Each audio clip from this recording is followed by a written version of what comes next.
Hello दोस्तों, कैसे हैं आप लोग।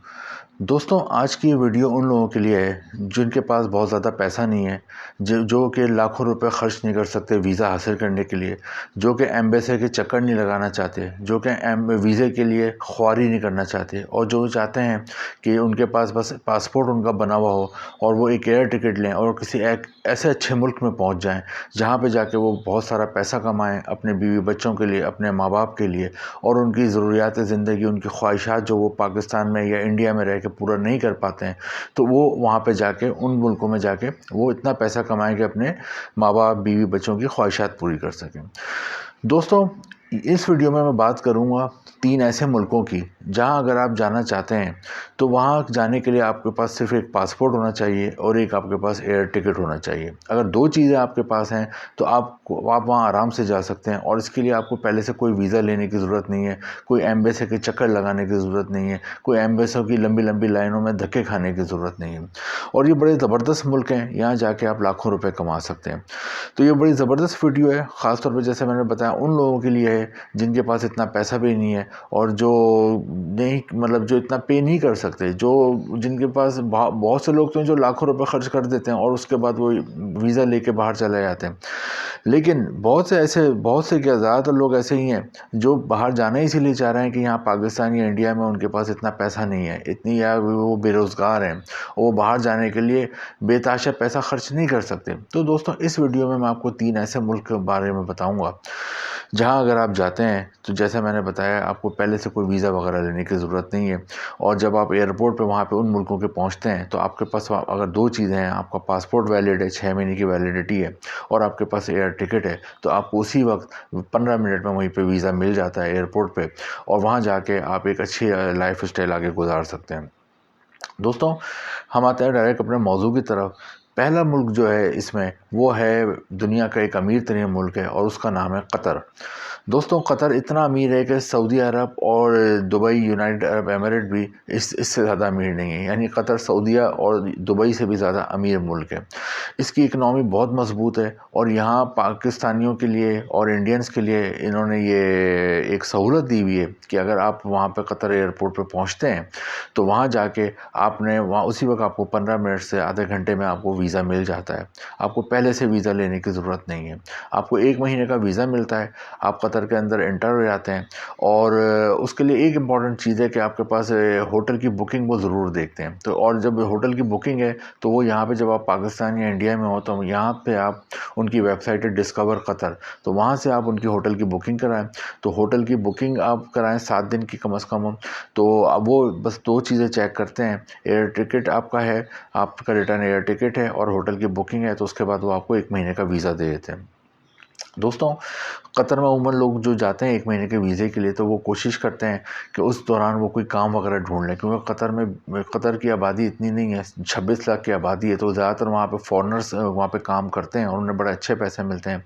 पाकिस्तानी रुपीज़ में तकरीबन 6 लाख रुपए माहाना सैलरी मिलती है, इंडियन रुपीज़ में तकरीबन 1.5 से 2 लाख रुपए उन्हें माहाना सैलरी मिलती है कतर में। तो जो इनको 1 महीने का वीज़ा मिलता है वो कोई वर्क वीज़ा तो नहीं होता, लेकिन जो समझदार लोग होते हैं वो जाके 1 महीने में वहाँ पे कोई डिपार्टमेंटल स्टोर वगैरह बेशुमार है, वहाँ पे कोई जॉब ढूंढने की कोशिश करते हैं, वहाँ कोई सेल्समैन की जॉब मिल जाए, यहाँ पे वो, या वहाँ पे होटल बहुत हैं, वो टूरिस्ट बहुत आते हैं, तो वहाँ होटल के अंदर जो रेस्टोरेंट है उसमें कोई ना कोई शेफ़ की जॉब मिल जाए, कुक की जॉब मिल जाए, वेटर की जॉब मिल जाए, वेट्रेस की जॉब मिल जाए, या कोई ड्राइविंग अगर आती है तो ड्राइवर की जॉब मिल जाए जो होटल से एयरपोर्ट तक पैसेंजर को लेके आते हैं पैसा और वापस एयरपोर्ट से होटल में पैसेंजर्स को लाते हैं, उसकी जॉब मिल जाए। इसके अलावा अगर पढ़े लिखे हैं तो वो कोशिश करते हैं कि कोई इंजीनियर, डॉक्टर या इस तरह की कंपनी में जॉब मिल जाए, कंप्यूटर प्रोग्रामिंग की जॉब मिल जाए, इलेक्ट्रिशियन, प्लम्बर हैं या कोई हुनर आता है तो उस तरह की जॉब मिल जाए। तो जो समझदार लोग होते हैं वो कोशिश करते हैं कि 1 महीने के अंदर कतर में इस तरह की कोई जॉब ढूंढ लें और अगर वहाँ पे कोई एम्प्लॉयर से उनकी बात हो जाती है तो जब वो पाकिस्तान या इंडिया वापस आते हैं तो उनको एम्प्लॉयर उनको जॉब ऑफ़र भेज देता है और फिर वो दोबारा वर्क वीज़ा लेके कतर में चले जाते हैं। तो इस तरह कतर बड़ा ज़बरदस्त मुल्क है। जैसे मैंने बताया इतना अमीर है कि सऊदी अरब और दुबई भी इससे भी ज़्यादा ये अमीर मुल्क है और यहाँ पे बेशुमार पाकिस्तान और इंडियन के लोग रहते हैं और काम करते हैं और ऐसा लगता है कि पाकिस्तानी और इंडियन को कि दूसरा उनका अपने ही मुल्क में वो काम कर रहे हैं। तो दोस्तों एक तो कतर में आप जा सकते हैं, जैसा मैंने बताया इसके लिए आपको कोई एम्बेसी की भी लाइन में लगने की ज़रूरत नहीं है, कोई धक्के खाने की ज़रूरत नहीं है, कोई लाखों रुपए खर्च करने की ज़रूरत नहीं है। एक और चीज़ बता दूं, जब आप इसके एयरपोर्ट पर पहुंचते हैं वीज़ा फ़ीस भी बहुत ही कम है इसकी, वहाँ 7,000 रुपये इसकी पाकिस्तानी रुपीज़ में वीज़ा फ़ीस है और 2-3 हज़ार रुपये इंडियन रुपीज़ में बनते हैं। तो कतर एक बड़ा ज़बरदस्त ऑप्शन है। जो लोग चाहते हैं कि बाहर जाएँ, किसी अच्छे मुल्क में जाएँ और कोई आराम से चले आएँ, तो बस आपका पासपोर्ट एक बनवा लें और आपके पास एयर टिकट होना है और होटल की बुकिंग ऑनलाइन आप करा लें। जो मैंने बताया उनकी वेबसाइट है डिस्कवर कतर के ज़रिए। तो वहाँ जाके आप पहुँचें, 1 महीने के अंदर कोशिश करें कि कोई जॉब मिल जाए जिस तरह का भी आप काम कर सकते हैं। और जॉब अगर डन हो जाती है तो एम्प्लॉयर फिर आपको यहाँ पर जब वापस आते हैं आप पाकिस्तान या इंडिया, तो एम्प्लॉयर आपको एक जॉब ऑफर लेटर भेज देता है। उसकी बेस पे आपको वर्क वीज़ा के लिए फिर आप अप्लाई करते हैं और आपको वर्क वीज़ा मिल जाता है और फिर आप कतर जाके एक अच्छा सैलरी में काम करते हैं और बाद में अपने बीवी बच्चों को भी वहाँ बुला सकते हैं। तो पहली कंट्री तो कतर है, जिसके लिए आपको पहले से कोई वीज़ा लेने की ज़रूरत नहीं है। दूसरी कंट्री पे आते हैं। दूसरी कंट्री जो हमारी है वो है कंबोडिया। दोस्तों कंबोडिया बड़ी ज़बरदस्त एक कंट्री है और यहाँ बेशुमार टूरिस्ट आते हैं साल भर, जिसकी वजह से जॉब्स अपॉर्चुनिटीज़ निकलती हैं। और दोस्तों कंबोडिया जो है वो थाईलैंड और वियतनाम से इसकी सरहदें मिलती हैं। और दोस्तों कंबोडिया में जो माहाना सैलरी है वो पाकिस्तानी रुपीज़ में तकरीबन 3 लाख रुपए है और इंडियन रुपीज़ में तकरीबन 1 लाख रुपए की सैलरी, 1 से 1.5 लाख रुपए की सैलरी बन जाती है। और कंबोडिया की आबादी जो है वो 1 करोड़ 60 लाख है। और कंबोडिया में जैसे मैंने बताया टूरिस्ट बहुत आते हैं, तो वहाँ पर होटलिंग रेस्टोरेंट्स में बेशुमार जॉब है। वहाँ पे अमूमन 1 महीने से 1 साल का वीज़ा मिलता है। उस दौरान आप जाते हैं और वहाँ पे आपको कोई जॉब वगैरह काम वगैरह मिल जाता है, तो आप फिर वर्क वीज़ा भी हासिल कर सकते हैं और फिर वहाँ पे एक अच्छा लाइफ स्टाइल वहाँ पे आप गुजार सकते हैं और बाद में अपनी फैमिली को भी बुला सकते हैं। कंबोडिया जाने के लिए भी आपको कोई पहले से वीज़ा लेने की ज़रूरत नहीं है। यहाँ पर भी वीज़ा ऑन अराइवल होता है, एयरपोर्ट पे आप पहुँचते हैं तो आपको वीज़ा मिल जाता है और इसके लिए भी आपके पास वैलिड पासपोर्ट होना चाहिए जिसकी 6 महीने की वैलिडिटी हो और आपके पास एयर टिकट होना चाहिए, रिटर्न एयर टिकट होना चाहिए। और ये और एक चीज़ और है, कंबोडिया वाले ये चेक करते हैं कि आपके अकाउंट का बैलेंस 3 लाख रुपए का होना चाहिए, तकरीबन 3 लाख रुपए के आसपास होना चाहिए, तो फिर वो आपको आराम से वहाँ पे वीज़ा आपको मिल जाता है। और जैसे मैंने बताया यहाँ पे टूरिस्ट बहुत आते हैं, तो होटलिंग सेक्टर में बेशुमार जॉब है, रेस्टोरेंट में बेशुमार जॉब है, ड्राइवर की बेशुमार जॉब है, प्लम्बर, इलेक्ट्रिशियन, वेल्डर और कलर करने वाले जो पेंटर होते हैं उनकी बेशुमार जॉब हैं। इसी तरह पढ़े लिखे अगर आप हैं तो आपके डॉक्टर, इंजीनियर और कंप्यूटर प्रोग्रामर्स की बेशुमार जॉब हैं। तो कंबोडिया भी एक अच्छा ऑप्शन है और ये एशिया में आता है। मैंने जैसे बताया थाईलैंड और वियतनाम के साथ ही इसके बॉर्डर्स भी मिलते हैं। तो कंबोडिया दूसरा मुल्क है।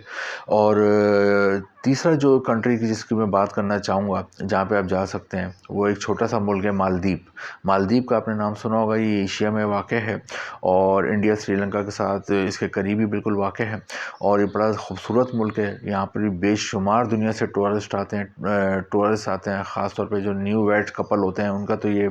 आइडियल डेस्टिनेशन है, हनीमून वगैरह के लिए वो आते हैं। तो यहाँ पर भी रेस्टोरेंट्स और होटलिंग में बेशुमार जॉब है, हाउसकीपिंग की जॉब है, होटल में रूम सर्विस की जॉब है, शेफ़ की जॉब है, कुक की जॉब है, वेटर की जॉब है, वेट्रेस की जॉब है, ड्राइवर्स की जॉब है। और इसके अलावा यहाँ पे और अगर आपको कोई स्किल आता है, आपको कलर करना आता है तो उसकी जॉब है। इसके अलावा यहाँ पे फ़िशरी वगैरह की बहुत ज़्यादा काम होता है, तो पैकिंग वगैरह की फ़िशरीज़ में जॉब है और इसके वेयर हाउस जो होते हैं फ़िशरी वगैरह के, वहाँ पे इसकी जॉब्स निकलती हैं। तो यहाँ पर भी आप जॉब भी हासिल कर सकते हैं। और मालदीव जाने के लिए आपको पहले से कोई वीज़ा लेने की ज़रूरत नहीं है। वहाँ पर बस आपके पास एयरपोर्ट पे पहुँचता है आपको उसी वक्त वीज़ा मिल जाता है और मज़े की बात है इसकी कोई वीज़ा फ़ीस भी नहीं है। वहाँ पे आप फ्री में आप इंटरव्यू आते हैं, बस वही शर्त है कि आपके पास आपका पासपोर्ट होना चाहिए, एयर टिकट होना चाहिए। तो मालदीव में भी आपको 1 महीने का वीज़ा मिल जाता है और आप वहाँ जाके अगर आपको कोई जॉब वगैरह भी मिल जाती है तो फिर आप वहाँ का एम्प्लॉयर आपके लिए ही वर्क वीज़े के लिए वो अप्लाई करता है और फिर आपको यहाँ से जब आप वापस आ जाते हैं पाकिस्तान, इंडिया से, तो फिर आप यहाँ से वर्क वीज़ा लेके मालदीव भी जा सकते हैं। तो ये 3 मुल्क हैं, बड़े ज़बरदस्त मुल्क हैं। यहाँ पे पाकिस्तानी इंडियन जा सकते हैं और इन मुल्कों में जैसे मैंने बताया पहले से कोई आपको एम्बेसी के लिए ख्वारी नहीं करनी है, आपको कोई ना लंबी लंबी लाइनों में लगना है, ना कोई लाखों रुपए की फ़ीसें अदा करनी है एम्बेसी में वीज़े के लिए। जस्ट आपने इनके एयरपोर्ट पे पहुंचना है और वहाँ पे आपके पास पासपोर्ट हाँ होना चाहिए, वैलिड होना चाहिए, 6 महीने की वैलिडिटी होनी चाहिए, एयर टिकट होना चाहिए और आपके पास होटल की बुकिंग होनी चाहिए ऑनलाइन जो आपने कराई हुई होती है। ये 3 चीज़ें होनी चाहिए। तो इसके साथ आप वहाँ पे एंटर हो जाते जाते हैं 1 महीने से, जैसे बताया इन तीनों मुल्कों में मुख्तलिफ हर एक अपना वो है, लेकिन कम से कम 1 महीने से 1 साल के दरमियान का वीज़ा इनको मिलता है शुरू में। और वहाँ जाके आप अगर कोई जॉब वगैरह के आप डन कर लेते हैं अपने हिसाब से, आपकी लक अच्छी होती है, आपसे आपकी एम्प्लॉयर से वहाँ कोई बात हो जाती है रेस्टोरेंट में या किसी कंपनी में, या कोई स्कूल टीचर है अगर आप पढ़ाना चाहते हैं, वहाँ टीचिंग की भी जॉब्स हैं, तो वहाँ पे आपको फिर वो वर्क, जब आप वापस पाकिस्तान इंडिया आ जाते हैं तो आपको वो वर्क जॉब ऑफ़र भेज देता है, और फिर आप वर्क वीज़े पे जाते हैं, और फिर आप एक लंबा अरसा वहाँ पे गुजार सकते हैं और अपनी फैमिली को भी बुला सकते हैं। तो इन 3 मुल्कों में ट्राई करें, कोशिश करें, कोशिश करने में कोई हर्ज नहीं है, इतना कोई इन 3 मुल्कों की फ़ीसें भी नहीं है जैसे और यूरोप के मुल्क हैं, वहाँ लाखों रुपए लग जाते हैं लोगों को जाने के लिए, और वो अपना पैसा बर्बाद कर देते हैं, जो थोड़ा बहुत उन्होंने अपनी मेहनत से यहाँ कमाया होता है वो भी बर्बाद कर देते हैं। तो कोशिश करें कानूनी तरीके से जाएँ, लीगल तरीके से जाएँ, और जाके अपना एक लाइफ़स्टाइल बुलंद करें, अपने बीवी बच्चों, अपने माँ-बाप को एक अच्छा लाइफ़स्टाइल दें, उनकी ख्वाहिशात पूरी करें। तो वीडियो अगर आपको इन्फॉर्मेटिव लगी हो, कुछ बात इसमें अच्छी लगी हो, तो इसको चैनल को सब्सक्राइब भी करें और लाइक भी करें और इसको शेयर भी करें। Thank you.